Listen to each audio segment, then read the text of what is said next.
Good evening and welcome to this special session extending the Chief of Army Symposium into this evening session, or I think for our friends joining us from the United Kingdom, this morning session. We've had a very rich day of discussion today, and we're going to take it just that little bit further this evening with some not only international perspectives, but with some very deep historic reflections as well on the relationship between military and society and the way this might project forward into the future. Before I begin, I'll introduce myself. I'm Rory Medcalf.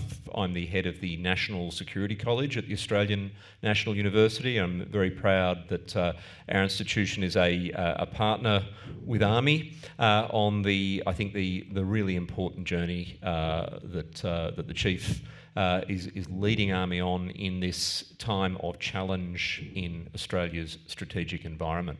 I'll introduce our guests at the moment who need little introduction to all of you joining us online, but also joining us here at the Australian War Memorial. But before I do that, I'll also note that we had, I think, a very fulsome and generous welcome to country this morning here on the lands of the First Nations here, the Ngunnawal and Ngambri people in Canberra, and I will sort of echo and endorse that as an acknowledgement of country.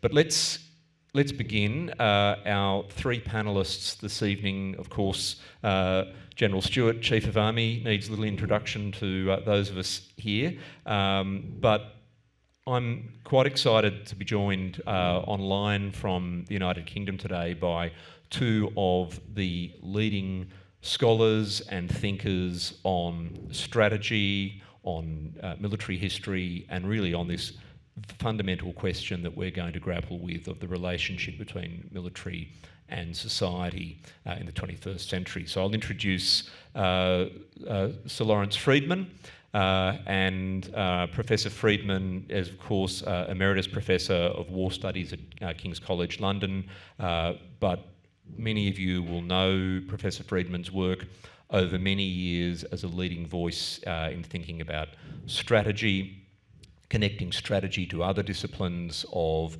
thought, and really trying to formulate a deep academically informed, historically informed analysis and worldview for practitioners in defence, in military affairs, in security, in the United Kingdom, but in many allied and partner countries as well.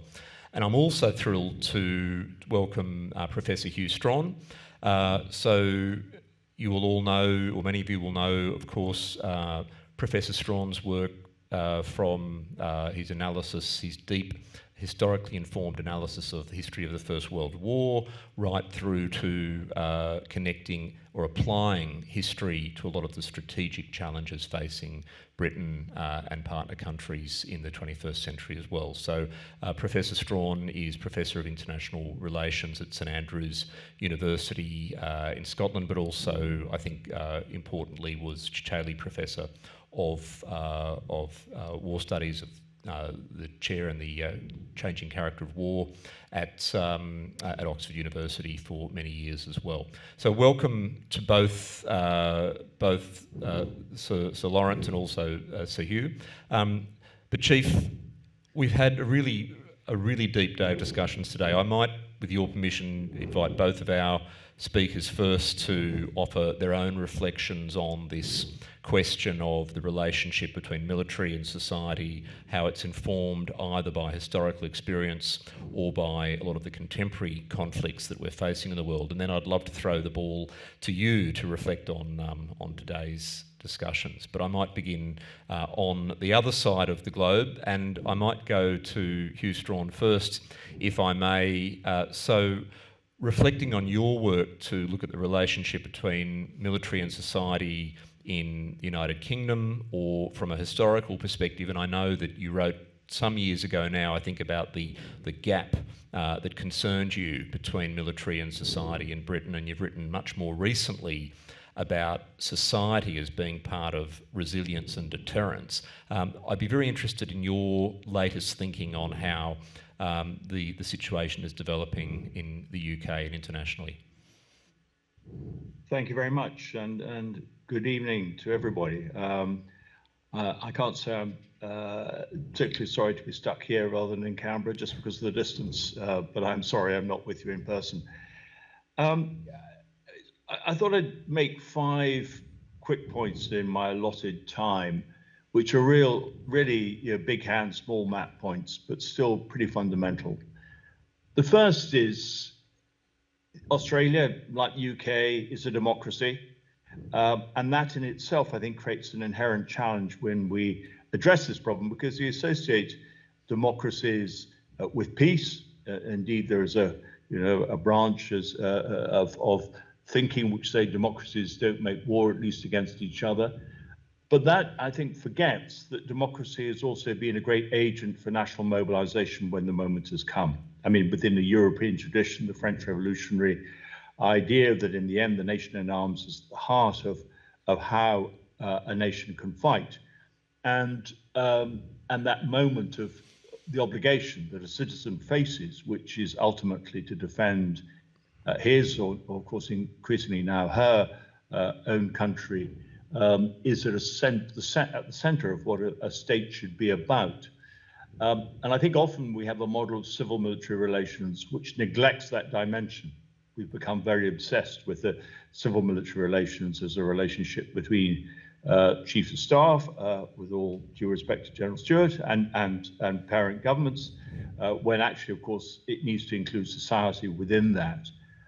And democracies actually have a potential to do that quite effectively if they have to do it, but it takes some time to get to that point. The second big point I'd make is simply a very obvious geographical one.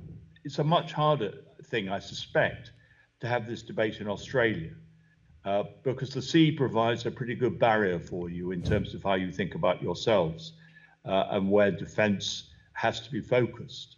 It doesn't provide total imperviousness, but it does provide a degree of protection, which historically has meant that defence has not had to be conceived in the ways in which it will be seen in a country like Ukraine, where you have long exposed land frontiers, where national resilience is essential to national defence, as we're seeing right now.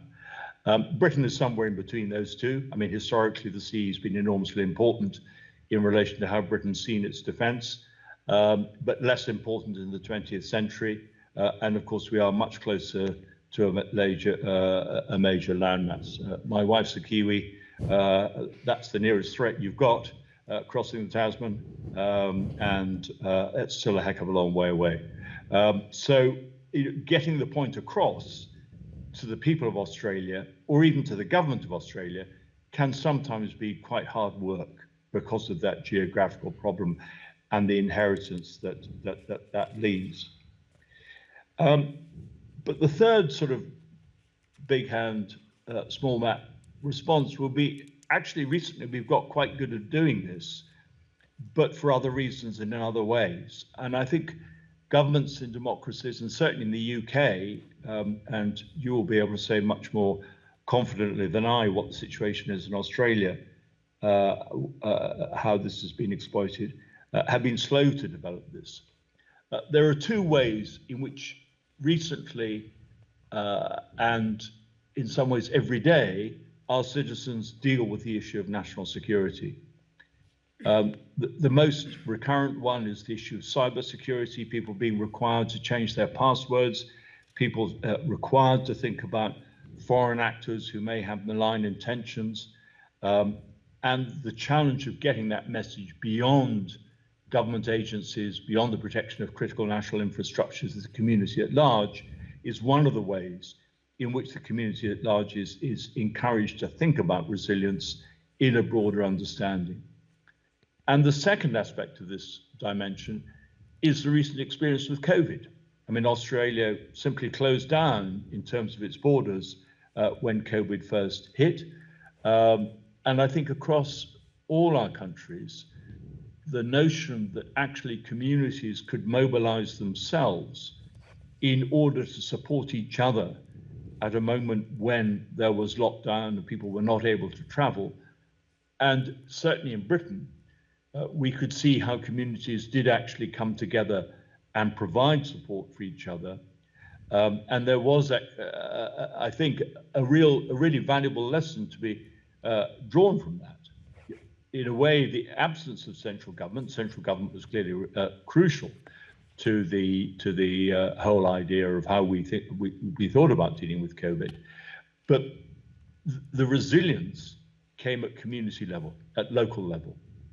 And I think it showed that the notion that people don't care, that people are self-absorbed, that they're not engaged in some wider community understanding was given the lie by the way in which certainly I experienced that. As I say, governments, I think, certainly in the UK, have not wanted to make that link, but there are mechanisms for doing so. And the notion that this was a one-off, that we're not going to deal with another pandemic, is clearly untenable, I think, in terms of any scientific prediction. So that dimension remains recurrent and could be developed. The last two quick points, because I probably already, you better tell me to shut up if I'm going on too long, but the other two quick points I would make would be that the mechanism for having a debate about defense specifically is inherently there within a democracy if we have this wider view of what civil-military relations is about. In other words, it is about the relationship between the society that is being protected by the armed forces and that ultimately should be sustaining those armed forces. And that societal relationship is something we need to be much more ready to recognize than we often do. I mean, obviously the press and the media can play its part, but a big debate, and for Australia and the UK and the US right now, AUKUS is one such big debate. You know, what does it actually mean in strategic terms? A big debate can be a mechanism for widening that understanding. When I was last in Canberra last year, there were clear divisions of view, even if both parties, major parties, were agreed on it, but there were clearly differences of view, an elder generation very doubtful about AUKUS. And that is a vehicle to create a public awareness and public understanding, which in itself becomes the first step in creating an awareness. And then the final point would be that we hope, this is probably treading on Laurie's toes, so I won't say much more about it, but we would hope that the national resilience that then comes underpins deterrence rather than a capacity to wage war. But deterrence itself depends on an awareness that there is societal resilience.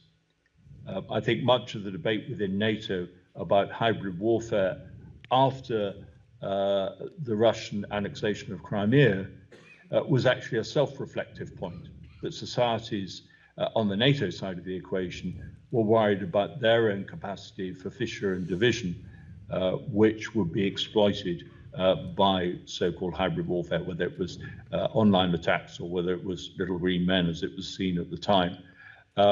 And that was indirectly a call for a level of national resilience. I'll stop there, I think. Look, thank you very much, Professor Strachan. I might just draw you out on one point before we move through the panel, and that is, this is a question I've already received online, and it's sort of echoing in my own mind, and that is that connection between national resilience and deterrence. I mean, at one level, it seems to be, to make intuitive sense, but can you explain the connection? Yeah, for sure. I mean, I think it makes the most sense within the context of nuclear deterrence, simply because if nuclear weapons are weapons of mass destruction, they only make any practical sense if the society is ready and recognizes that it is part of, it's in the front line, if you like. and during the Cold War, that was self-evident. Since the Cold War, it's become much less evident.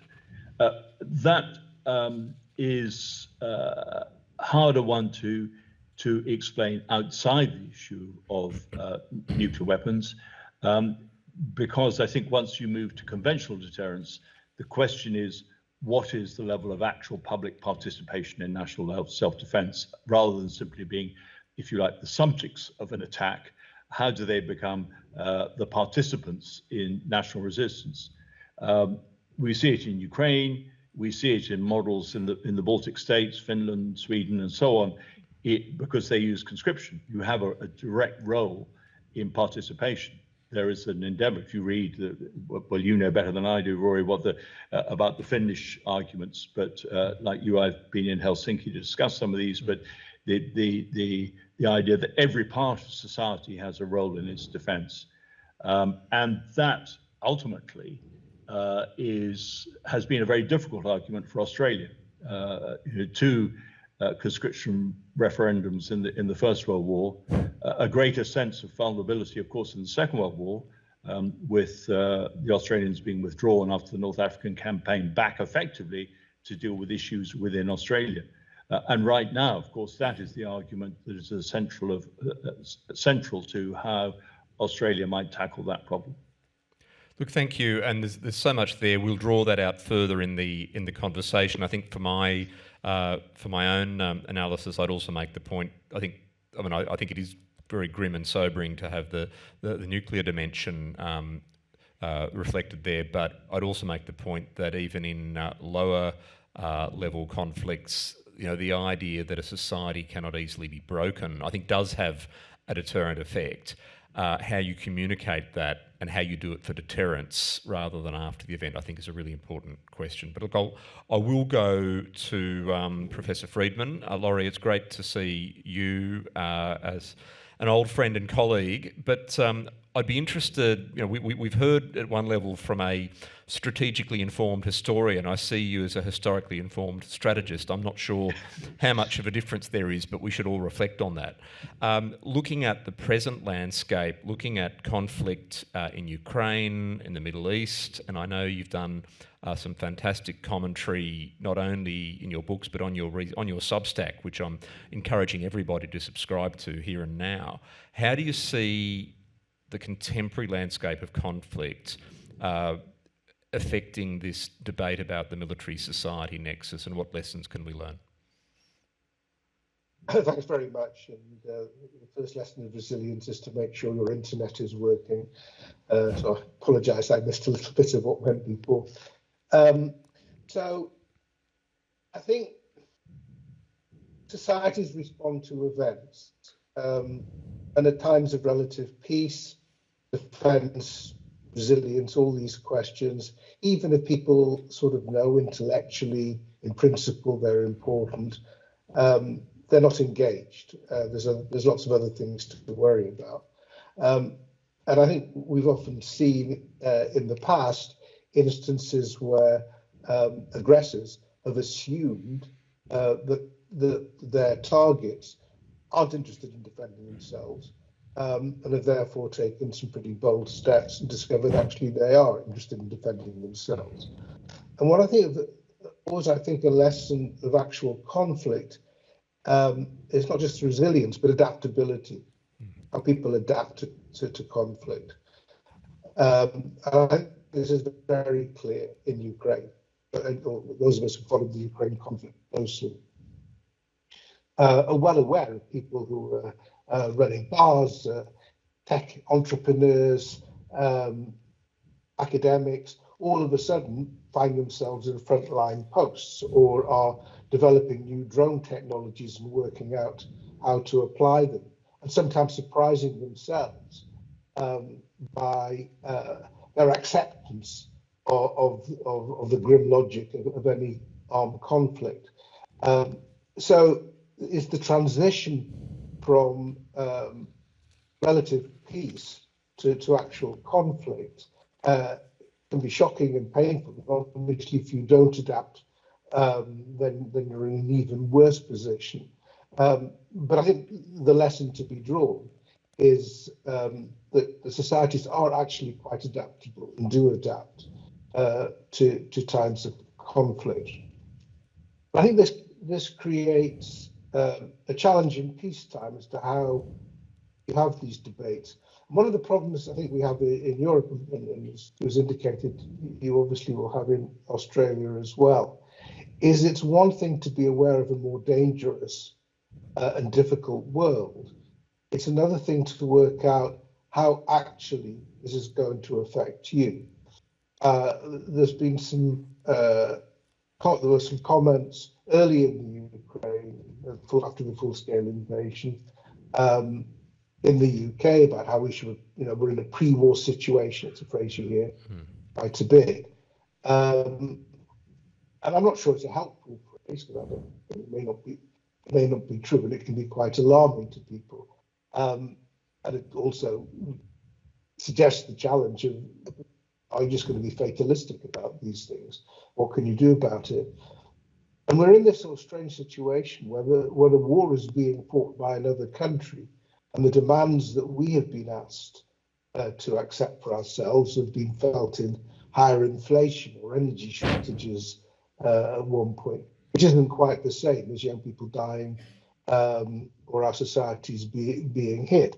Now, increasingly, Russia has attacked European societies, including the UK, with acts of sabotage and cyber attacks and so on, but they're not quite the same.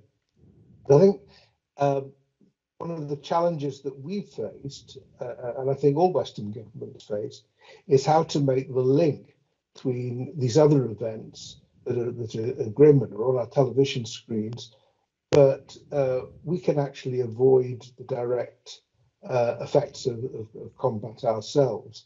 And the extent to which, and this comes into the deterrence point, by showing that we're prepared to respond, we actually make it less likely rather than more likely that we're going to be directly involved. And it's, if you again look at Europe, it goes in the right direction, but it's painfully slow because we're democratic societies. These days, especially, there are many demands on national wealth. And I think one of the challenges with democratic politicians is to find ways of explaining why this may be necessary. I was trying to find the line between panic and complacency. That if we do these things, it's worthwhile, and if we don't, we may be in more trouble. But to talk about trade-offs, and again, one of the very difficult things that the governments do is, having made a decision, that they like to present it as there being no alternative, but people know there are alternatives.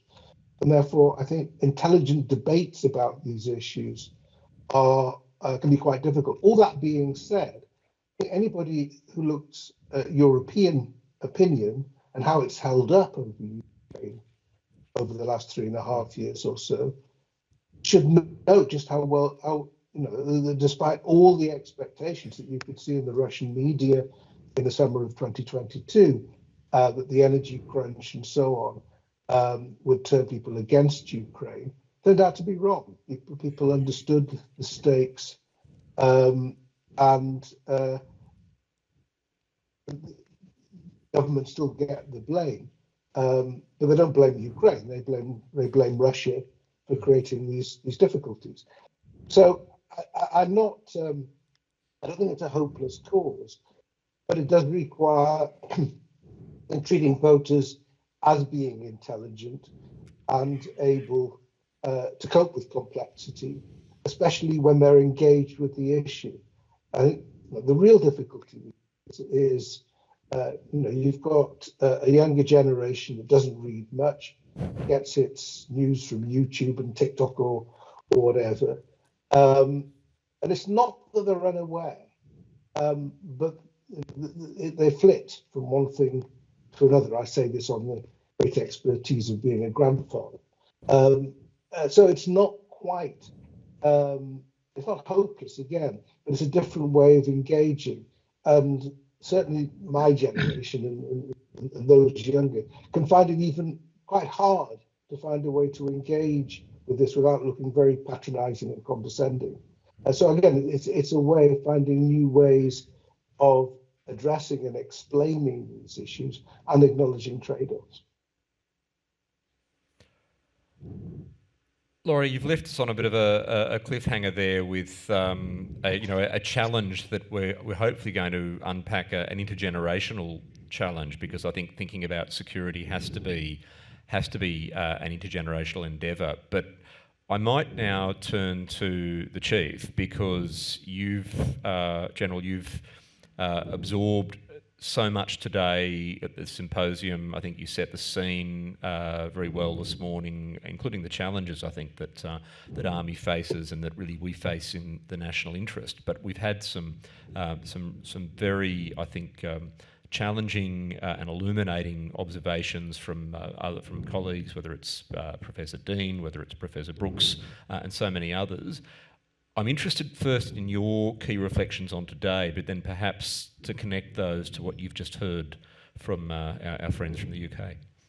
Thanks, Rory. Look, can I begin by just saying that it's a genuine privilege to be on a panel with two gentlemen that I have the greatest admiration for in Sir Hugh and Sir Lawrence, and I extend my very sincere thanks to you for joining us for this important conversation.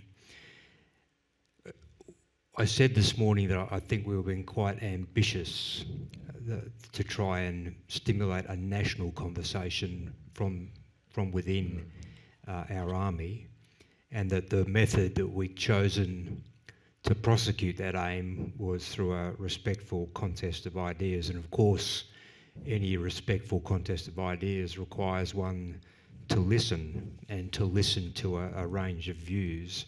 And we've certainly had a very broad range of views today. I think that it's important that that conversation is broadened, and to that end, I congratulate you, Rory, and the team at the National Security College for the work you're doing on community consultation. That is, in my view at least, particularly important.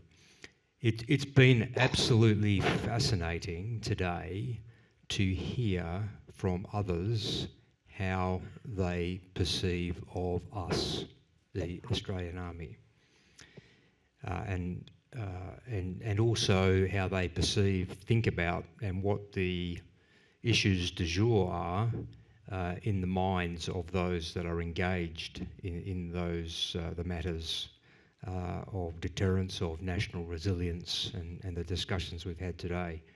And we just had a really rich and distillation, I think, of the key issues, and the 4 key points I took from Sir Hugh and from Sir Lawrence. The first is that resilience is founded in society, first and foremost. That probably has an economic dimension as well as a societal will dimension.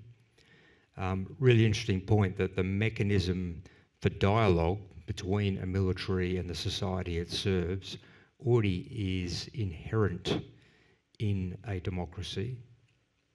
I think it's a great question and a challenge for us and indeed our elected representatives to be able to explain how the impacts and the effects and the potentialities of great power competition actually engage and affect our societies. And that, of course, depends on where you are located in the world and who your neighbours are. And the final point I took was in regard to deterrence. Deterrence is ultimately, in my view at least, determined in the mind of its objective. So in other words, it is part science, and it is there is some art to it as well, but there's no doubt that it's founded in any potential adversaries' understanding or recognition that you have a credible means of responding. Look, just a few points that I've drawn from today. Excuse me. The first three relate to what it's reinforced in my mind. The four strategic priorities I set for our Army have really come out today, but in particular, the centrality of trust. Trust in our teams, trust of the society that we serve, the trust of the government of the day, and the trust of our allies and partners. And the second of those strategic priorities is telling our story. In other words, how well are we communicating? Now, inside our Army, we know exactly what we're doing.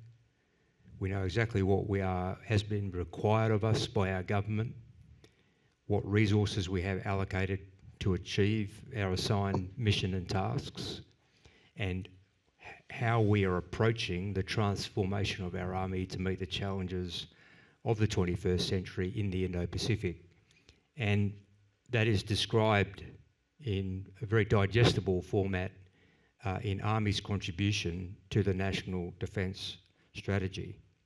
So while we may be very clear in our own minds as to the answers to all of those questions, it's very clear that we've got more work to do to ensure that others share that understanding.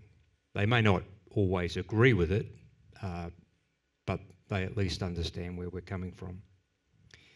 And then just three observations of some themes from today that I'd like to either amplify or push back a little on. And the first is the discussion about what you might call intergenerational politics. I don't buy into them at all.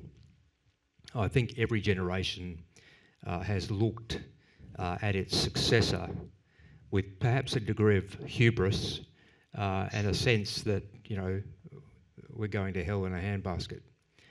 The reason I don't subscribe to that is because of our junior leaders that are sitting in the room here today, and the experience that I have every day that I'm out in our Army and alongside the armies of our allies and partners.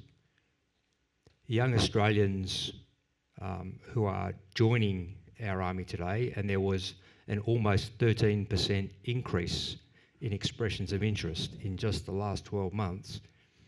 But those people who are joining us are the best generation we've ever had. They are superb. They are superior in intellect, in curiosity, in fitness, in capacity and innovation to my generation. So I'm very confident that we have the right people, and importantly, that they subscribe to the same values of service, courage, respect, integrity, and professional excellence. The second point is there's been a lot of discussion about cohesion. Well, I'm absolutely certain from lived experience and the soldiers, sailors and aviators that I get to interact with every day, that our service has a unifying effect and our engagement with the community that we serve, I think, has the potential to also assist in that unifying effect across our society. But as I said before, we've got a bit of work to do when it comes to explaining ourselves. And the third and final point I'd make refers back to the reference to the book Tragedy by Hal Brands and Charlie Adell, where they coined the term tragic sensibility. In other words, we need to deal with the world as it is. It's great to listen to people opine about the way it might be, it should be, and they're really important contributions to the debate. But our job as soldiers is to deal with the world as it is. And I couldn't be more proud of the efforts across our Army in the last 28 months to transform in the light of the challenges in our region. And the standard that we have set, and I'll quote the 26th President of the United States, is do what you can with what you have wherever you find yourself. Thanks, Rory. Look, thank you very much, Chief. And I think will also pick up on a few of those themes and then invite our panellists to respond. There is a harvest of questions that I have on my iPad here from our viewers online, and I'll throw some of those questions at the whole panel, including you, General Stuart, to see if you're interested in responding to them. But first, I might just make an observation about this national conversation. So I think, it's very challenging for us in our Australian geography to have a Canberra-centric national conversation. We have to take the conversation very much beyond Canberra, beyond the national security practitioners, and certainly intergenerationally. And I think in tandem with what you're doing, really about sort of reimagining the relationship between army and society in Australia, the National Security College is conducting consultations in the community, as you've mentioned, not in a policy prescriptive way. We're not expecting that these consultations will come up with magical policy solutions to our national security problems.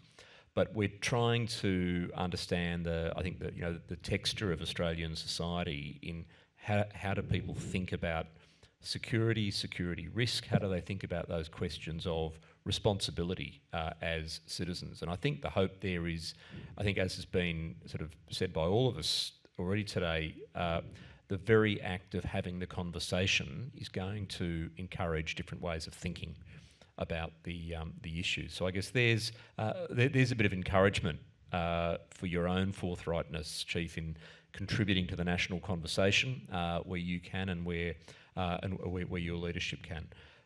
Going to the issues that you've touched on and the questions the very thoughtful questions we've been given by members of the audience, I might go back now to Lawrence Freedman and Hugh Strachan as well, with 3 or 4 thoughts that have come out of the discussion so far about the questions. I think the question of proximity is a really important one. That question of how do you achieve the right level, an optimum level of security awareness, of awareness about resilience, of awareness in society, about the responsibility to contribute to national security when you're not at the front line of a major strategic challenge. And I think just observing slightly cheekily there, Hugh, you might think New Zealand is a long way away, but of course we recently did have in this part of the world a reasonably formidable naval task group from a very large country to our north, conducting not only a circumnavigation of Australia but also live fire exercises in the Tasman Sea. So perhaps a few of our friends in New Zealand are beginning to think a little bit differently now about proximity. But quite seriously, I will go to you first, Professor Strachan. The question of proximity. Do you see ways around that issue? Are there insights from history, for example, about where sort of social preparedness or social mobilisation didn't require being a frontline state in conflict? We didn't have to wait until the enemy was at the gates. I think historically it's been difficult. If you think of how Australia responded in 1914 as opposed to 1939, it was still the threat of a yellow peril, or it had to be the threat of a yellow peril to make it immediate in terms of Australia's thinking. But of course, also, Australians then were perhaps within one generation of having come from the UK. So it was easier and quicker for them to identify with what might be Britain's cause in 1914. So I think proximity or its absence is a real challenge, and it certainly applies here in the UK. Ukraine is obviously closer to us than it is to you or to the United States, but for many people, despite Britain's pretty solid commitment to Ukraine, it still seems a pretty long way away. And if you've ever had to do the road journey from Lviv to Kyiv, which I've had to do too often recently, the answer is, even within Ukraine, it's a heck of a long way. It's a big country. And I would just make that point too, because I think the Canberra point is also part of this. Where is the front line? Is it Darwin? Is it Canberra? Within your own country, where does it apply? The defence review that we've just had made the point that for the conversation to happen effectively, defence has to be evident across the 4 home nations of the United Kingdom. And where I live, it's pretty absent. It's hard to see it. And that applies to much of Scotland. And you too have a problem effectively of localization within a very large continent. Many people in Australia must be a long way physically from a genuine defence presence. So it's not just engagement with the issues of great power politics, it's also engagement with those who are concerned with great power politics. It's the Canberra problem, if you like. How do you get that across society? And I think that is, in some ways, an even bigger challenge, because, the cyber threat is global. There's lots that's not global here, as you rightly said. I mean, you've had a physical presence close to Australia from a potential adversary, and that has brought it much closer to home, which actually helps make the point for you. But it's still quite hard if you're presumably a long way from the coast, not least in Canberra, for that to be as immediate as it would be if you are on the coast. I mean, there are all sorts of ways in which this could be passed. How do you make it immediate? I think the other point, and this is actually something that I've discussed recently with Richard Barron's, one of the authors of our defence review. He is very hot on the point that, of course, the opening up of the Arctic, from our point of view, and presumably the potential exploitation of the Antarctic and what might happen there, does mean that the threat won't necessarily come from the familiar point of the compass. In other words, if we're worried about Russia, that's not just coming from the east. Don't imagine the whole of the European continent lies between us and what is happening on these. That was the issue in 1914 or 39. There was a long way to go, but that's not true if you come over the top or under the bottom, depending on how you're viewing the globe. There are other ways around. So defence isn't, even if it's posed by a power that lies on the part of the map that we understand, the challenges may well not come from the expected direction.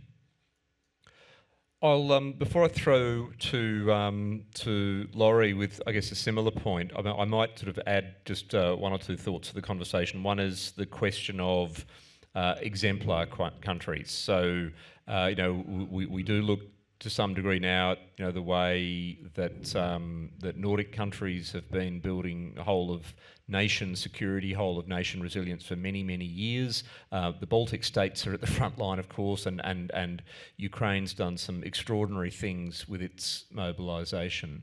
But in the cases of some of those countries, they're not only preparing for frontline risks. Now, they are preparing for those threats to critical infrastructure or threats to social cohesion or threats to cyber, etc. I think, Hugh, I'll go to you and then back to Rory. What are your sort of foremost observations for what a country like Britain or Australia can learn from some of the more gold standard countries in terms of resilience? I think there's a very simple point here, and that is you need to do it in advance. It's pretty hard to improvise this on the day. In other words, Ukraine is still struggling with the problem of mobilization. It still hasn't got full mobilization with its manpower. You're not liable for military service till you're 25. There are very good demographic reasons why they're nervous about it. But not to do it or trying to do it in the middle of a war is potentially socially divisive, as Australia found out with the conscription referendums of the First World War. Why should the burden of military service, because that's the most direct form that we're talking about, be unequally borne when an issue of national survival is at stake?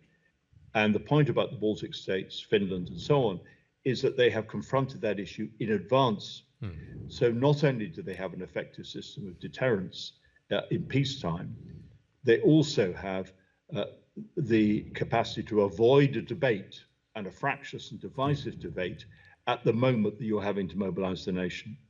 And I think this is fundamental to how we think about this problem. It's too late on the equivalent of the 14th of August 1914 to start to think about this. And the result is Britain has a deeply divisive debate between 1914 and 1916. And in 1916, the whole point about conscription, when it is introduced, is that it is popularly accepted as necessary. But that's a bit late in the day. It turns out to have been recoverable. In 1939, we often forget this when we talk about appeasement and the problems, but the whole point is conscription was introduced before the outbreak of war. The problem then in mobilization was to make sure you could actually equip a mass army, not whether you could create it. They could create it, but there was a problem of ramping up war production. Thank you. Another aspect of that. Rory, Professor Freedman, resilience, proximity, exemplars, it's unrealistic, I guess, to imagine Britain or Australia sort of, taking the entire package, the entire sort of Nordic resilience package and transplanting it magically overnight. But, what are your thoughts on those issues? What's realistic? What's a realistic ambition? Well, first, it's important to be realistic. Proximity matters. You can't overcome the logic of geography, and people can understand what's close to them and what's far away.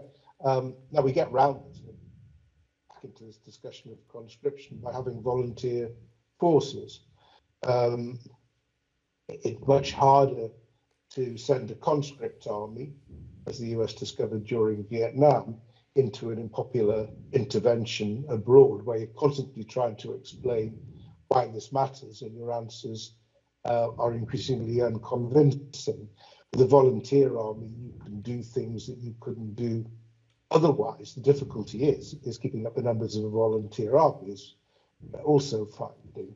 And then you have those sort of halfway houses, and as it was indicated, Ukraine's to some extent in that, and Russia too, for that matter.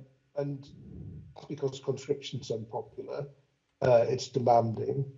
And if you look at the Ukrainian debate, they didn't have a lot of problems getting in volunteers until the failure effectively of the counter-offensive, and the evidence that this was not going to be a short, heroic struggle, but a long, grueling war. And the disincentives to joining up started to look quite impressive.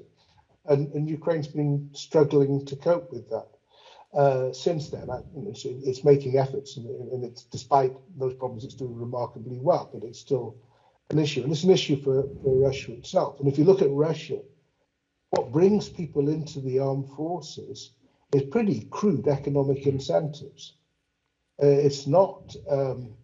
they may play on patriotism and doing this for the motherland, but basically, your family is likely to be a lot richer if you sign up, and even richer still if you get killed, than if you stay out of it.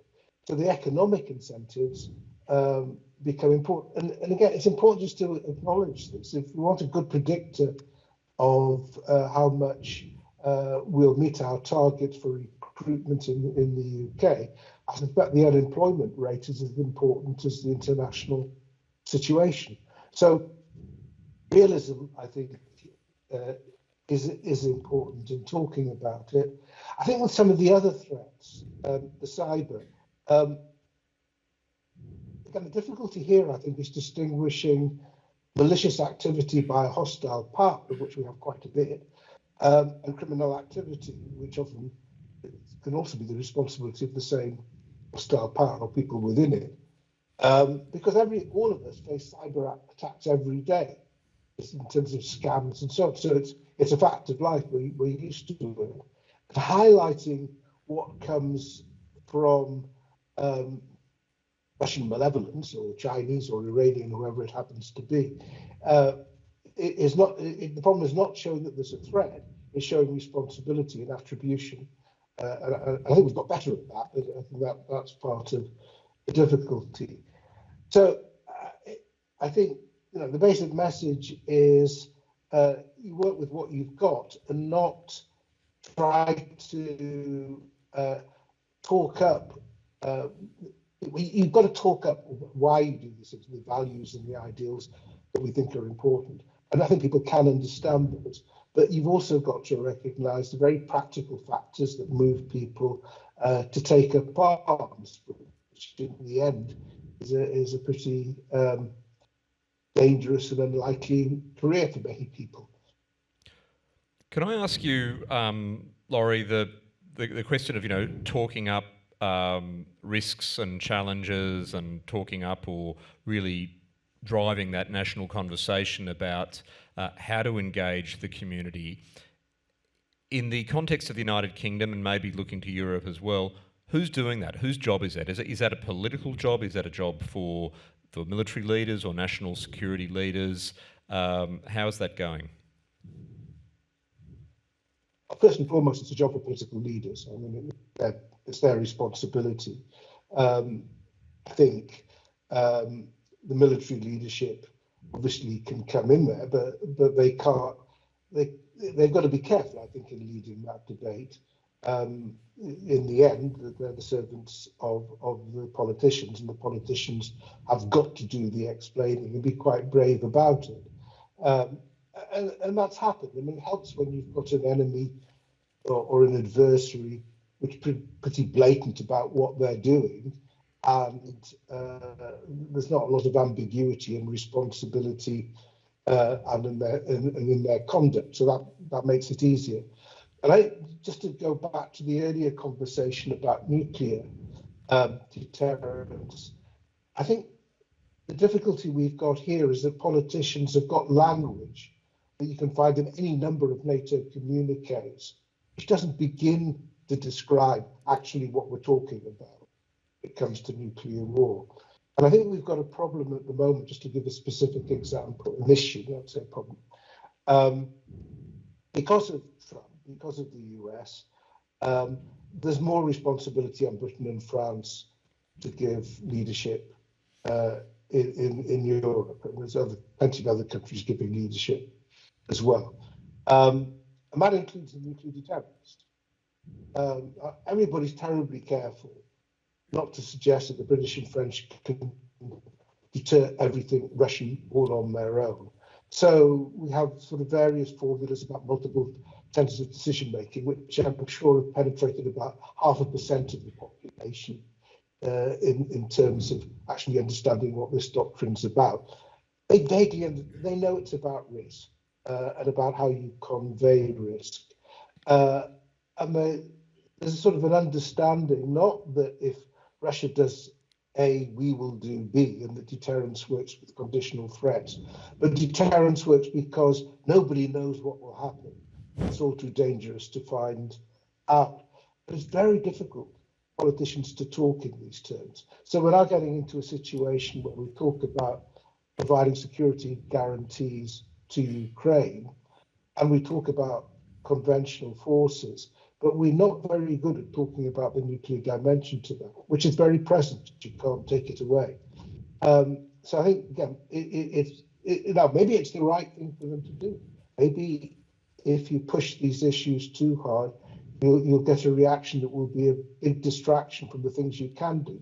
So maybe full candor isn't always the best option, but if you seem to be hiding stuff and you lose trust, then, as the Chief of the Army was saying, then you've got to have a real problem. I'm going to ask one more question of each of you to both address, and then I'm going to throw back to the Chief, if you don't mind. Keen to hear your reflections on what you've heard.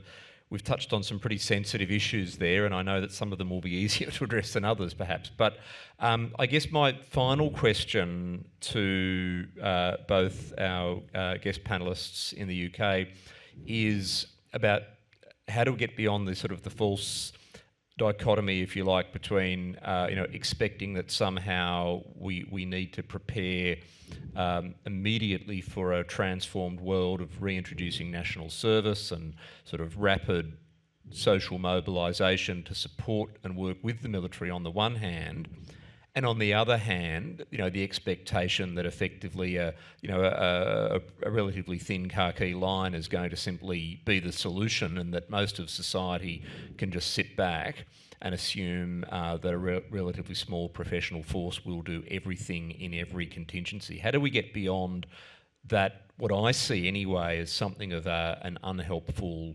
binary? How do we find a useful middle ground? Professor Strachan. Well, of course, I'd agree with Rory. You can't probably go beyond the realities of what's in front of you, Australia's in a position now where a possible threat is more immediate than it was, or than it looked, say, 2 decades ago, and that helps the argument. But I think the crucial point is, and I think the Chief said this, is the Army or any of the other services in Australia can say as much as they want, and the public's response is they wouldn't they? These are budgets. This is the welfare of the force. The push actually has to come from the societal level. In other words, that's where it's they who need to be engaged, and they're not going to be bullied into this particularly if they see it as alarmist, which some will, of course. That will inevitably be the criticism. And you get there, it seems to me, patiently rather than rapidly, unless, of course, it's a crisis that will produce a response. As Rory said, Ukraine rallied when there was an issue, and other countries showed that too. Invasion is a great way of bringing national cohesion, even in a country like Iraq, that didn't. I mean, produced division too, but it has. People don't like other people coming into their country on the whole, particularly with armed force. But in a society like Australia or like Britain, I actually think Rory, was counsel caution in terms of military leaders speaking. I actually think, in many cases, military leaders have to speak because very often politicians simply find this too difficult. And the subject matter experts very often are those in uniform. And of course, he's right that they have to be cautious. But we've had a debate recently where the recently retired Chief of the General Staff did try to kick off a debate about conscription and was essentially put down by the government. And the government then decided to try and launch its own discussion, but in a very odd way without preparation. That was the previous government, the Sunak government did that. And both approaches were unhelpful because in a way the ground simply hadn't been prepared. And the consequence of that debate was simply to ridicule the idea. So it has to be done with proper preparation, proper thinking, proper analysis. And I think the point that's regularly made, both in Britain and you're making it in Australia, is look how other societies do this. I mean, Britain, within a European context, is now an outlier, not only because it doesn't have conscription on the statute books any longer. I mean, Germany could restore conscription very quickly, and France, Macron's trying to have a debate about it, and there is an element of sort of national service at school level now. They are on the European continent, were not. That's for Europeans, it's not for Brits. It's still part of the argument. But they're our neighbours, they're in the same part of the world. It does enable the notion that there might be a debate to begin to get underway, but it won't be got there to any conclusion quickly. We just need to socialise the idea that there could be a debate and then go by small steps in the sorts of contexts which we find ourselves in. Thank you. Rory, your last word of advice. Thanks. I'm not against the military speaking out. I think it has to be done with a national policy and put out with the politicians. The danger for the military is if they just seem to be the ones raising the alarm then it can lead them to being isolated in the wider debate. But if everybody's saying the same thing, that's fine. We haven't talked much about alliance. I mean, the reason we can get away with a lot of this stuff in the UK is because we can do air and sea, but we're not going to do big army. Other people are going to do big army because their armies are going to be closer to the action. So, we've got one of the things we need to talk about and remind people about are the benefits of alliance, how to keep them going, and the divisions of labour that makes possible. We can't fight the Russians all by ourselves, but we may be fighting them with others. And the more credible that is, the more there is deterrence. So I think one of the problems we have at the moment is that the big ally is a bit iffy. We're not sure about them, and they're not sure about us. And an awful lot of effort has been put into trying to hold the alliance together. And if you look at the political challenge that our government faces at the moment, it's trying to find ways of saying nice things to the Trump administration in a way that clearly jars with a lot of the population, but it actually makes good grand strategic sense. We need to keep the Americans engaged. And these are conversations that everybody knows are going on. But if the Prime Minister all of a sudden said, I'm sorry, I'm sucking up to Trump, I know you don't like it, but I just have to do this, then then Trump notices that as well. So you've got to be aware of the particular challenges at all times of alliance management, just how much more difficult they are at the moment. And look, thank you for, we are going to have to wrap up, but thank you for mentioning alliances, which we talked a lot about this evening, because that's very important also in terms of, I guess, social license, as we call it in Australia, community support. And of course, it is a perfect subject for adversaries to sow disinformation about. Chief, the last word to you, reflecting on anything you've heard this evening. What have you taken out of this evening? Thanks, Oleg. I think we've been extremely fortunate to be part of what I consider to be a masterclass. I would reflect on 3 points: proximity, imagination, and voice. I think the points that Lawrence and Sahil have made about proximity are worthy of our further examination. There is the issue of geographic proximity. Of course, in Australia, we are very fortunate to live on an island at the other end of the earth. There's also proximity in terms of time and national memory and experience of warfare, because the so-called wars of choice in Afghanistan and Iraq and the other wars that have unfolded since the end of the Second World War haven't touched Australia, and they haven't touched Australians. So there's a proximity effect there in terms of our national memory and temporally. And the other point I'd make in terms of proximity is quite the opposite.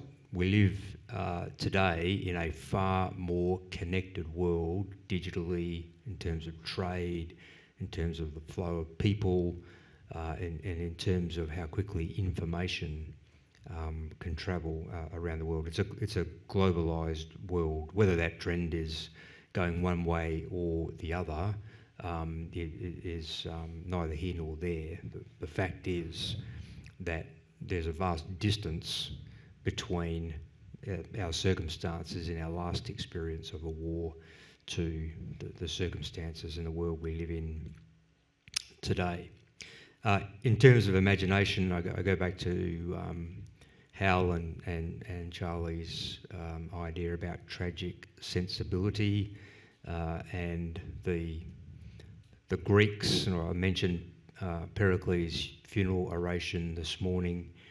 That tragic sensibility, that understanding of history, helps us imagine what might be and to express risk in order to inspire action at a whole of nation level. And the final point I'd make is around voice.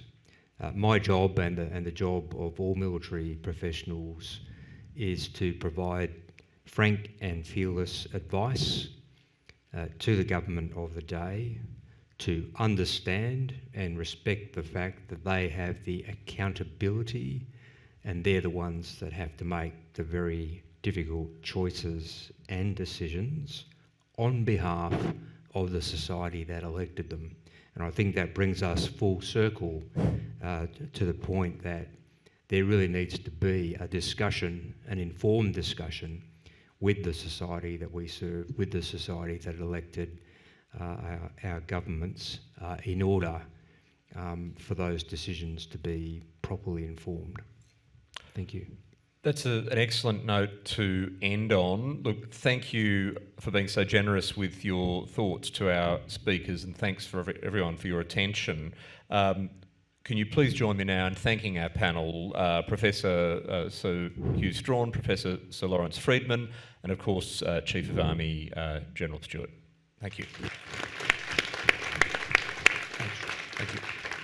Great.